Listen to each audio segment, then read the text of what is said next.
ॐ कृष्णाय वासुदेवाय हरये परमात्मने प्रणतक्लेशनाशाय गोविंदाय नमो नमः। सभी भक्तों को मेरा प्रेम भरा राधे राधे। आप सभी वैष्णव भक्तों को श्री कृष्ण जन्माष्टमी की हार्दिक शुभकामनाएं, मंगल शुभकामनाएं। बांके बिहारी लाल की अनन्य कृपा। आज मैं आपको भगवान श्री कृष्ण की जन्म कथा, भगवान ने इस धरा पर अवतार धारण किया और जन्माष्टमी के अवसर पर भगवान की पवित्र कथा को अवश्य सुनना चाहिए।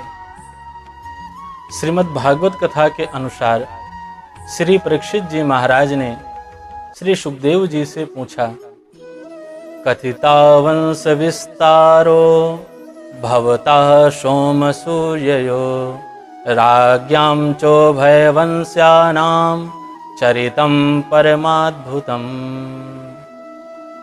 हे प्रभु, हे सुखदेव जी महाराज, आप कृपा करके मुझे भगवान की अमृतमयी कथा का श्रवण कराइए। आपने चंद्रवंश और सूर्यवंश का बहुत सुंदर विस्तार से कथा का वर्णन किया है। अब आप कृपा करके भगवान की अमृतमयी कथा, श्री कृष्ण की लीला की कथा श्रवण करवाइए। भगवान ने इस धरा पर क्यों जन्म लिया, किनके घर जन्म लिया, सो आप कृपा करके कहिए। श्री सुखदेव जी महाराज बहुत प्रसन्न हुए और कहने लगे, राजन, तुम्हारे अंदर भगवान श्री कृष्ण के प्रति जो भक्ति है, जो श्रद्धा है, उसे सुनकर मैं प्रसन्न हुआ। वासुदेव कथा प्रश्ना पुरसास्त्रेन पुनाति वक्तारं प्रेक्षकं श्रोत्रं तत्पाद सलिलम यथा। कहते हैं भगवान श्री कृष्ण की कथा गंगा की तरह वक्ता, श्रोता और प्रेक्षक, पूछने वाला, तीनों को ही पवित्र करने वाली है। भगवान श्री कृष्ण की कथा आनंदमयी कथा और सब भक्तों के मनोरथ को पूर्ण करने वाली है। मधुपुरी के राजा, मथुरा के राजा उग्रसेन थे।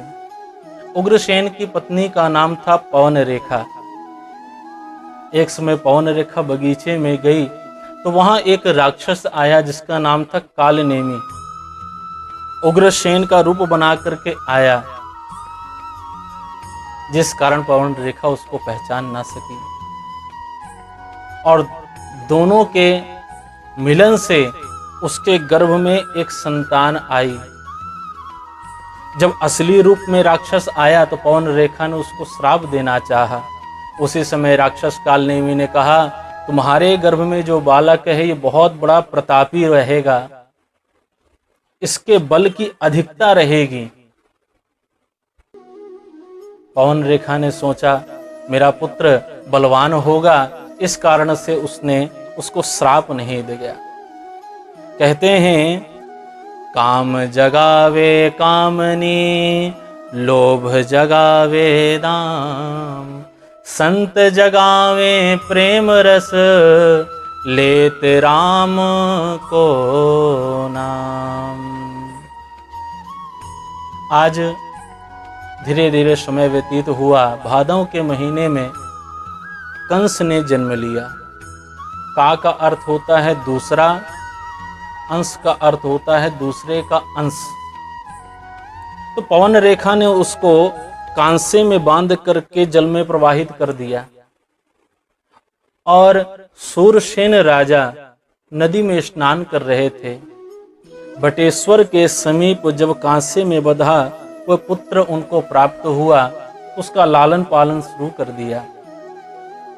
उसके अंदर बल की अधिकता थी, थोड़ा उद्दंडी था।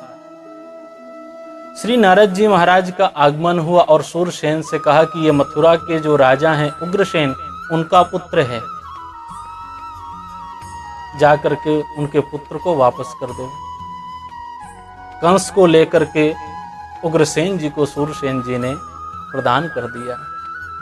कंस जब छोटी आयु का था तो वसुदेव जी के साथ उनकी मित्रता हुई और छोटी आयु में ही जरासंध को हरा दिया और जरासंध ने अपनी पुत्री अस्ति और प्राप्ति का विवाह कंस के साथ कर दिया। कंस बहुत दुराचारी था, बहुत बड़ा पापी था, परंतु वसुदेव जी के साथ उनकी बहुत मित्रता थी। एक समय अपने चाचा चाची से कंस कहने लगा कि आप मेरी बहन देवकी का विवाह वसुदेव के साथ कर दो। सभी विवाह के लिए तैयार हो गए और धूमधाम से कंस ने वसुदेव जी के साथ अपनी बहन देवकी का विवाह कर दिया। जब देवकी का विवाह वसुदेव जी के साथ किया तो रथ को हाँकने के लिए स्वयं कंस रथ के ऊपर चढ़ा। रथ को जैसे ही हाँक करके ले जाने लगा तो उसी समय आकाशवाणी हुई, अस्यास्तु मुष्टमो गर्भो हंतायाम वहशे बुध। आकाशवाणी ने कहा, हे कंस, जिस बहन को तू खुशी खुशी विदा कर रहा है, इसका 8वां गर्भ तेरा काल बनेगा। इतने वाक्यों को सुनकर के कंस को क्रोध आया और क्रोध में अपनी खड़ग को निकाल लिया कि जब देवकी ही नहीं रहेगी तो इसका अष्टम गर्भ मेरा वध कैसे करेगा। देवकी के केसों को पकड़ा और रथ से नीचे घसीटा।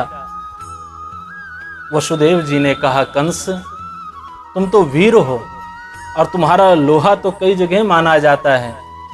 स्त्री का वध करना वीरों को शोभा नहीं देता, स्त्री का अपमान करना ये भी वीरों को शोभा नहीं देता।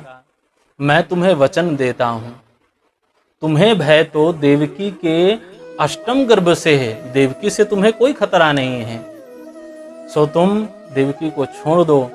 मैं वचन देता हूं कि मैं अष्टम पुत्र को ला करके तुम्हें सौंपूंगा। कंस को यह बात उत्तम लगी और कंस ने वसुदेव जी और देवकी जी को कारागृह में डाल दिया। धीरे धीरे समय व्यतीत हुआ। प्रथम गर्भ के रूप में कीर्तिमंतम प्रथमजम कंसायानग दुंदुभि, वसुदेव जी के यहाँ प्रथम पुत्र उत्पन्न हुए, नाम रखा कीर्तिमंत। माता देवकी पुत्र को देख रही हैं और कंस को समाचार मिल गया, प्रथम पुत्र ने जन्म ले लिया। उसी समय वसुदेव जी उस पुत्र को लेकर के गए और कंस के सामने जाकर के रखा और कहा, तुम्हारा ये भांजा है। कंस ने जैसे ही उस पुत्र को देखा, उसके अंदर दया की भावना आ गई और कंस ने कहा, प्रतियातो कुमारोयम न स्मादस्ति में भयम, मुझे इससे कोई भय नहीं है कुमार, तुम इस पुत्र को ले जाओ। श्री नारद जी ने आकर के कंस को समझाया।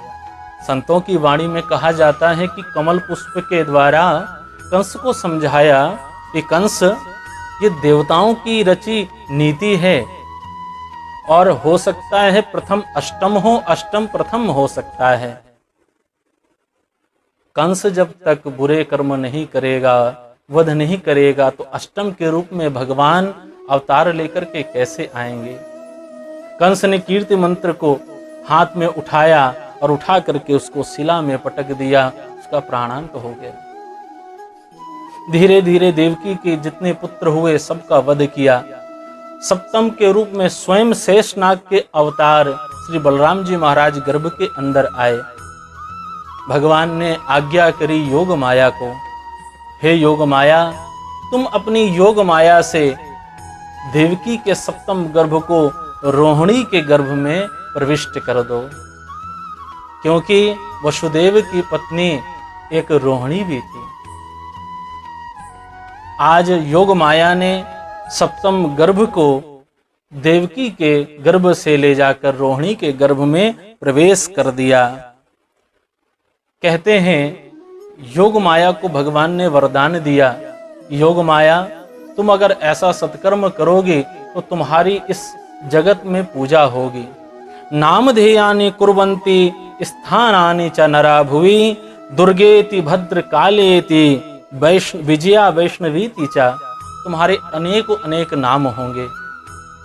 और आज भगवान स्वयं अष्टम के रूप में देवकी के गर्भ में आए, और जब देवकी के गर्भ में आए तो एक अलौकिक प्रकाश पूरे कारागृह के अंदर हो गया।